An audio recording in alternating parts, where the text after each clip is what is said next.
দর্শক, ইরান যেন কোনোভাবেই থামছেই না। কিছুদিন আগে বা গত শনিবার থেকে সোমবার পর্যন্ত যদিও তারা মার্কিন যুক্তরাষ্ট্রের ঘাঁটিগুলোকে লক্ষ্য করে তারা হামলা চালিয়েছে, কিন্তু এখন তারা টার্গেট করেছে মার্কিন যুক্তরাষ্ট্রের যে দূতাবাস, সেই দূতাবাসগুলোকে টার্গেট করছে।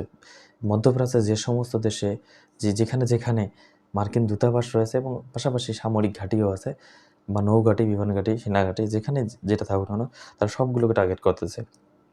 এর আগে তারা মূলত টার্গেট করেছিল তাদের সামরিক ঘাঁটিকে।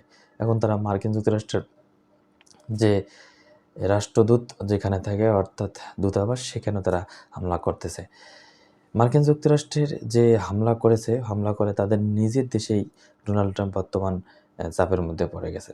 কারণ তাদের ডেমোক্রেটিক নেতা বা বিরোধী দল ডেমোক্রেটিক পার্টির একজন নেতা বলেছে যে অপ্রয়োজনে যুক্তরাষ্ট্রকে এই যুদ্ধে নিয়ে গেছে ট্রাম্প।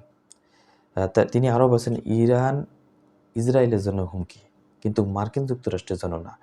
কী কারণে, কী প্রয়োজনে, কোন স্বার্থে ইরানের উপর এরকম আমাদের যুক্তরাষ্ট্রকে নিয়ে ট্রাম্প জড়িয়ে পড়েছেন, তিনি এই বিষয়ে অত্যন্ত উদ্বেগ জানিয়েছেন এবং তিনি মোটামুটি বলেছেন তার কোনো ধারণা নেই। কারণ তিনি বিষয়টি ভালোভাবে বুঝেছেন।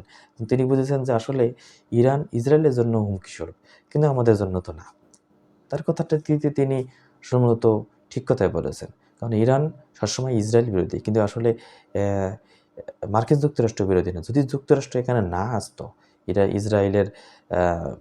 ইসরায়েল এবং ইরানের যুদ্ধের মধ্যে অনুপ্রবেশ না ঘটতো, তাহলে ইরান কখনো ইসরায়েলকে দায়ী করতে পারতো না। কারণ ইরান এখানে শুধু মার্কিন যুক্তরাষ্ট্রে এসেছে। এখানে যদি স্পেন আসতো, এখানে যদি ফ্রান্স আসতো, অবশ্যই ফ্রান্সকেও দায়ী করতো।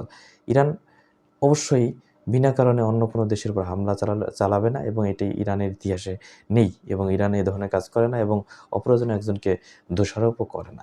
সেক্ষেত্রে যদি মার্কিন যুক্তরাষ্ট্র এই যুদ্ধে না আসতো অথবা অনুপ্রবেশ না করতো, তাহলে হয়তোবা মার্কিন যুক্তরাষ্ট্রের নামও এখানে ইরান তুলতো না। ইরানের শত্রুতা হচ্ছে একমাত্র ইসরায়েলকে কেন্দ্র করে।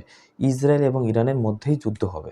তাদের যে মার্কিন যুক্তরাষ্ট্রের যে বিরোধী দলীয় নেতারা, তারা অন্তত এই বিষয়টি অনুধাবন করতে পেরেছে যে আসলে মার্কিন যুক্তরাষ্ট্র অযথা বা অপ্রয়োজনেই যুক্তরাষ্ট্রকে এই যুদ্ধে জড়িয়ে নিয়েছে এবং যার ফলাফল অত্যন্ত যুক্তরাষ্ট্রের ইতিহাসে অন্যতম অসম্মান হতে যাচ্ছে, যা তাদের ইতিহাসে অন্য কোনো দেশ এভাবে অসম্মান করেনি, যেটা করতেছে ইরান।